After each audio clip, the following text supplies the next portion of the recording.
Hello everybody. Today we are going to discuss the tryptophan operon. In the last lecture we have discussed about the lac operon और उसकी खास बात अगर हम summarised manner में बात करें तो ये है कि lac operon is an inducible operon that is controlled negatively by means of lac repressor and positively by means of activator. Activator का काम कौन करता है? CAP. और CAP के लिए इंड्यूसर का काम कौन करता है? CAMP. ओके. इसी तरीके से रिप्रेसर का काम कौन करता है? Lac repressor. और उसका जो इंड्यूसर है उसका काम कौन करता है? एलोलैक्टोज. मेजर डिफरेंस जो लैक ऑपेरॉन का और ट्रिप्टोफान ऑपेरॉन का है वो दो मेजर डिफरेंस है. पहला जो डिफरेंस है वो ये है कि लैक ऑपेरॉन एक इंड्यूसिबल ऑपेरॉन है जबकि ट्रिप्टोफान ऑपेरॉन एक रिप्रेसिबल ऑपेरॉन है. मतलब लैक ऑपेरॉन यूजुअली काम नहीं करता है. जब लैक्टोज सेल को मिलेगा तभी वो काम करेगा, जबकि ट्रिप्टोफान ऑपेरॉन में सिचुएशन रिवर्स है. यूजुअली वो काम करता रहता है, जैसे ही ट्रिप्टोफान मिलेगा वो काम करना बंद कर देगा, यानी उसको रिप्रेस किया जा सकता है. बाकी वो नॉर्मली अपना काम करता रहेगा. तो अप्रोच बिल्कुल रिवर्स है दोनों ऑपरॉन्स में. ऐसा क्यों है?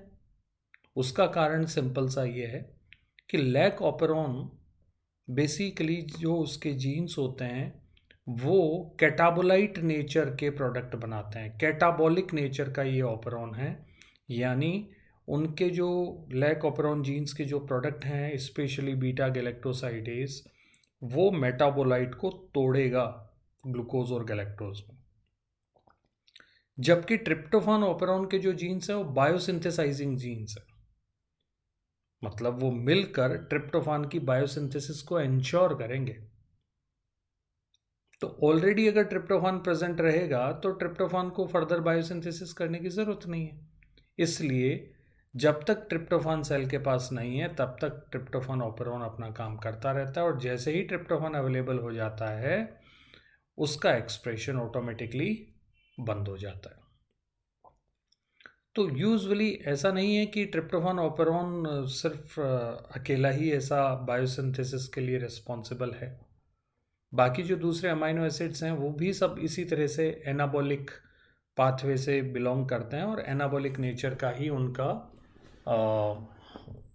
ऑपेरॉन्स होता है.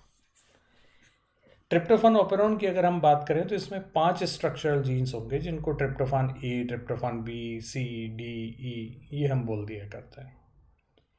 ओके. दूसरा जो इम्पोर्टेंट पॉइंट है वो ये है कि ट्रिप्टोफान ई जो है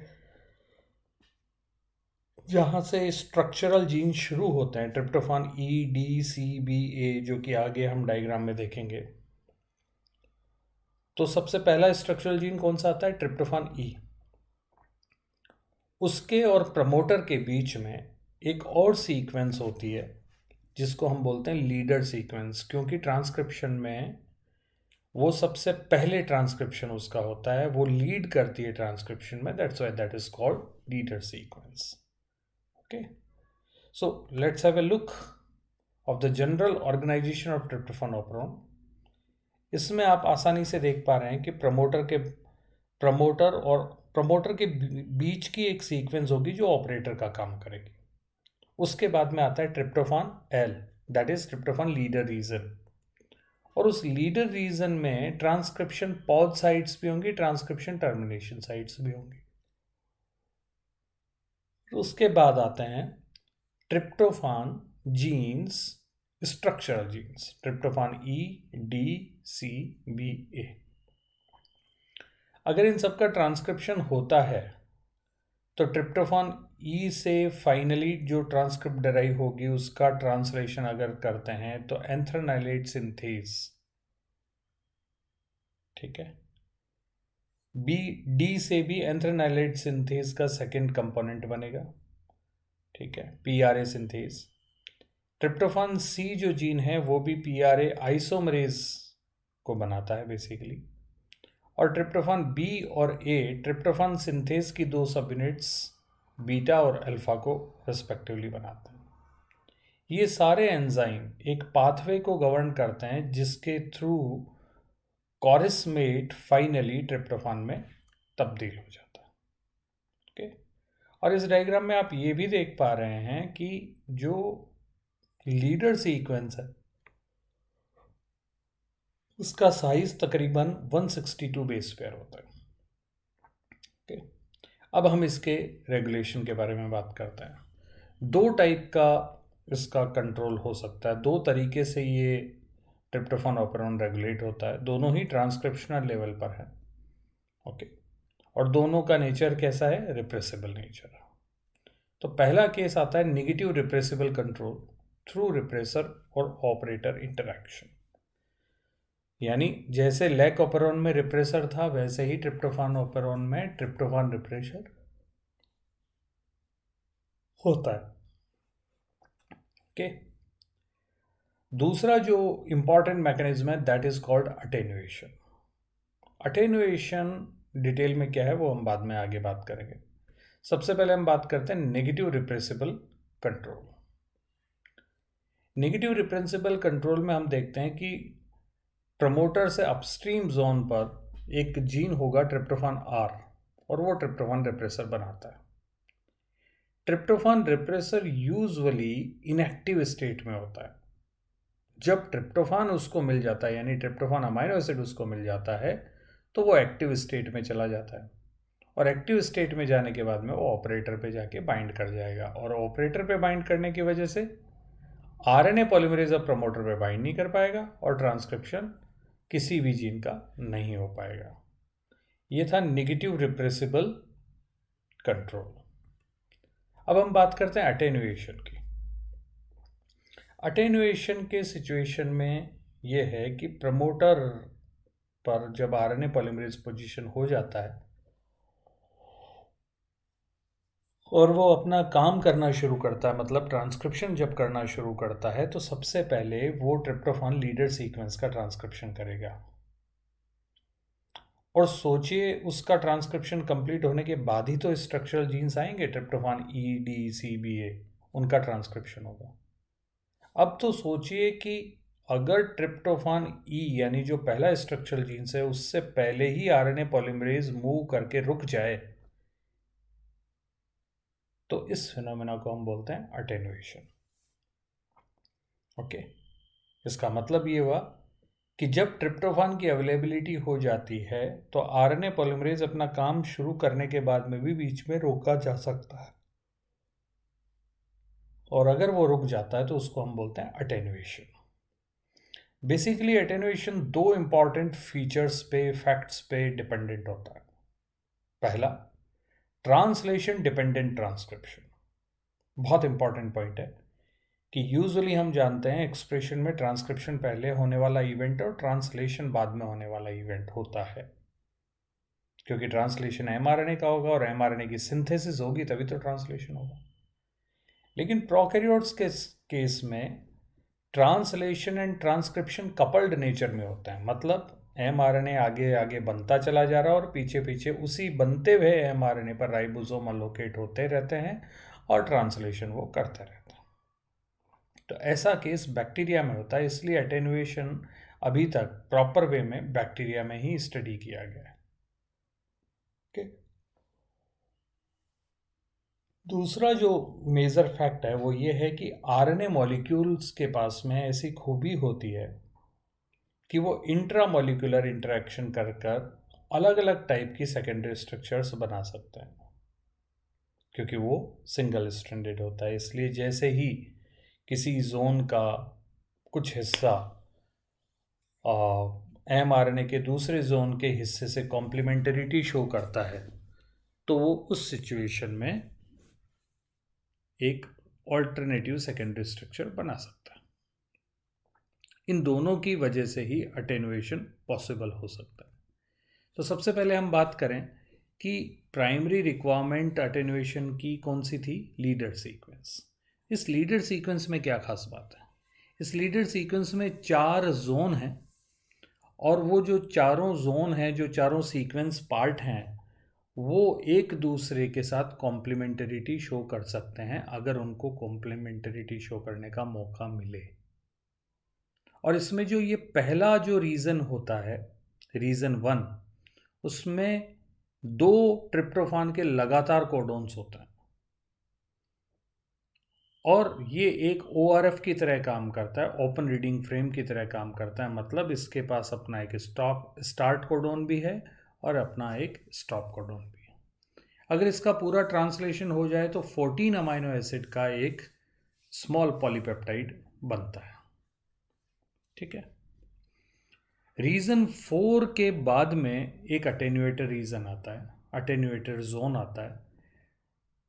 अब वो किस सिचुएशन में वो अटेन्यूएटर जोन काम करेगा उसको जरा हम देखते हैं। तो हम 2 सिचुएशन लेते हैं। पहली सिचुएशन, जब सेल के पास में ट्रिप्टोफान नहीं है तो जाहिर सी बात है कि बायोसिंथेसिस उसका करना पड़ेगा और इसके लिए ट्रिप्टोफान ऑपेरॉन का एक्सप्रेशन होना ज़रूरी है।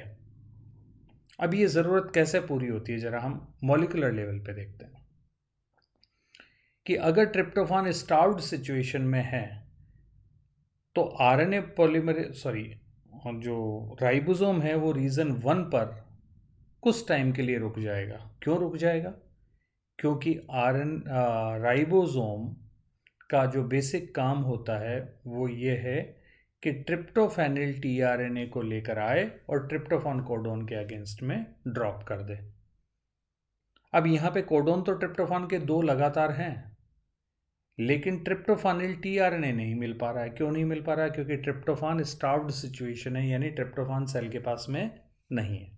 तो ऐसे हालात में राइबोसोम रीजन 1 पर कुछ टाइम के लिए अटक जाता है, जिसकी वजह से रीजन 2 जो होगा वो रीजन 1 के साथ में पेयर नहीं कर पाएगा, क्योंकि रीजन 1 चारों तरफ से किससे कवर्ड है? एक बहुत बड़ी प्रोटीन स्ट्रक्चर राइबोसोम से कवर्ड है। इस वजह से रीजन 2 को मजबूरन किसके साथ पेयर करना पड़ता है? रीजन 3 के साथ पेयर करना पड़ता है। और रीजन 3 के साथ पेयर करने के बाद में रीजन 4 जो होगा वो रीजन 3 के साथ पेयर कर नहीं सकता, क्योंकि 3 ऑलरेडी 2 के साथ पेयर्ड है। ऐसे हालात में जो राइबोसोम होगा उसको रीजन 4 के बाद में रोकने के लिए कोई अलग टाइप की स्ट्रक्चर देखने को नहीं मिलती है और इस तरीके से ट्रांसलेशन आगे फर्दर प्रोसीड कर जाता है।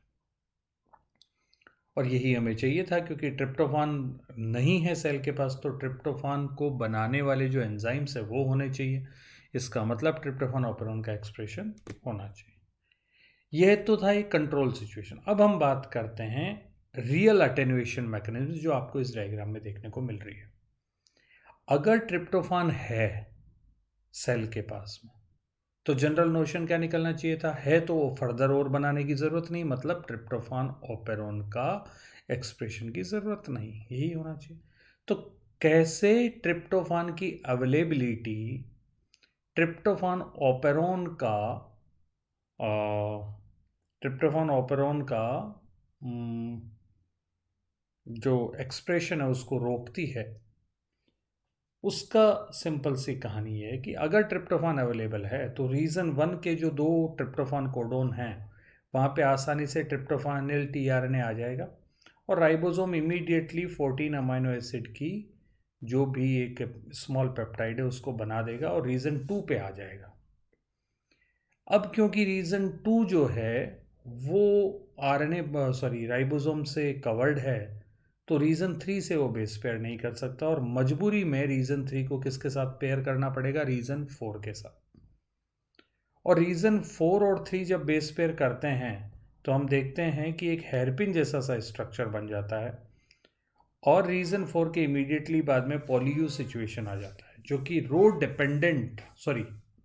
रो इंडिपेंडेंट ट्रांसक्रिप्शन टर्मिनेशन में बनने वाली स्ट्रक्चर के जैसा है। और इस वजह से जो राइबोसोम होगा वो इस अटेन्यूएटर स्ट्रक्चर, यानी अटेन्यूएटर स्ट्रक्चर कौन सी है? रीजन 3 और रीजन 4 जो मिलके बनाते हैं, और रीजन 4 के इमीडिएटली बाद में एक पॉलीयू स्ट्रेच आता है, वो इस हिस्से को हम बोलते हैं अटेन्यूएटर। तो राइबोसोम जब अटेन्यूएटर पे होता है तो वो अपना फर्दर प्रोसीड करने का जो काम है वो नहीं कर पाता और ट्रांसक्रिप्शन रुक जाता। और यही हमें चाहिए था कि जब ट्रिप्टोफान ऑलरेडी सेल में है तो फर्दर उसको बनाने का कोई मतलब नहीं है, यानी फर्दर उसका जो एंजाइम्स हैं उनको एनकोड करने वाले जीन के एक्सप्रेशन की हमें ज़रूरत नहीं है।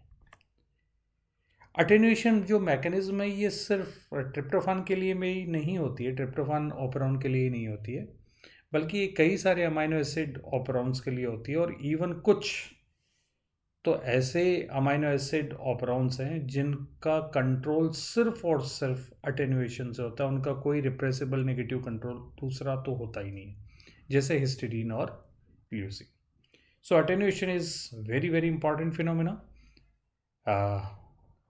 आप किसी भी तरीके से इसके बारे में बात करें, काफ़ी अच्छे जो नेशनल लेवल के इंटरव्यूज़ और रिटन एग्जामिनेशन होते हैं उनके में भी इसको बहुत डिटेल में कई बार पूछा गया है, कई बार सवाल बने, तो बहुत ध्यान से इसको समझने की कोशिश करिएगा। Thank you so much.